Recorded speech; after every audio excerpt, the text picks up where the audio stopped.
परमानंद उच्च विद्यालय पुरातन छात्र संसद तरफ संबर्धना सभा प्रस्तुति बैठक कलाहांडी जिला जयपाटना ब्लॉक अंतर्गत रेंगालपाली उच्च प्राथमिक विद्यालय परिसर में परमानंद उच्च विद्यालय पुरातन छात्र संसद को नहीं एक जरूरीकालीन बैठक दीपचंद साहू सभापतित्व में आयोजित हो एने आयोजित कार्यक्रम में जयपाटना ब्लॉक अध्यक्ष थबीर बाग जोगदे बेले पुरातन छात्र संसदर समस्त कर्मकर्ता उपस्थित रही।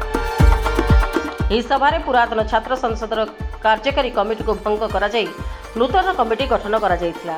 ସର୍ବସମ୍ମତିକ୍ରମେ ଜୟପାଟନା ବ୍ଲକ ଅଧ୍ୟକ୍ଷ ଥବୀର ବାଗଙ୍କୁ ପୁରାତନ ଛାତ୍ର ସଂସଦର ସଭାପତି ଭାବରେ ମନୋନୀତ କରାଯାଇଥିବା ବେଳେ ଉପସଭାପତି ଭାବରେ ବୁଦ୍ଧିରାମ ନାୟକ, ଧନସିଂ ସବର, ଧନେଶ୍ୱର ପୁଞ୍ଜି, ରାସବିହାରୀ ଧଙ୍ଗଡ଼ା ମାଝୀ, ଐଶ୍ୱର୍ଯ୍ୟ କୁମାର ଦାସ, ବାଳକୃଷ୍ଣ ବାଗଙ୍କୁ ମନୋନୀତ କରାଯାଇଥିଲା।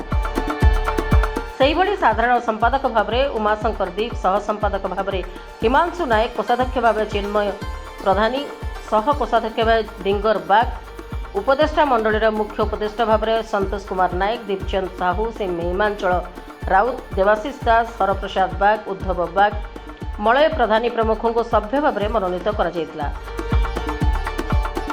नूतन कर्मकर्ता चयन होगा पर आगामी दिन में परमानंद उच्च विद्यालय प्रधान शिक्षक रवींद्र कुमार मुंड विदायकालीन संबर्धना सभा सुचारू रूपे तुलाइवा प्रस्तुति बैठक अनुष्ठित होता।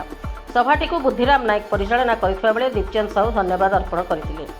जयपाटना हिमांचल नायक रिपोर्ट, रिपब्लिक ओडिशा, साधारण लोकंक स्वर।